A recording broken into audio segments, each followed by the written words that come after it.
Hey, 5K tayo. Ako lang pala. Nanonood lang pala kayo. So 5K tapos siguro mag-15K ako ngayon. Parang gusto ko muna bumili ng kape. Nakapila ako sa Starbucks. Medyo mahaba yung pila. Tapos sabi lang sa likod ko, nakapila po kayo. Ay hindi! Nag-o-observe lang ako dito. Nagpapatuyo ako ng pawis.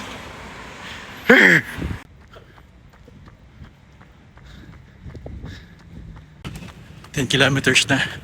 5 kilometers more. Ah, pero baka pumalik na ako. Maganda dito kasi lang dumadang sakyan.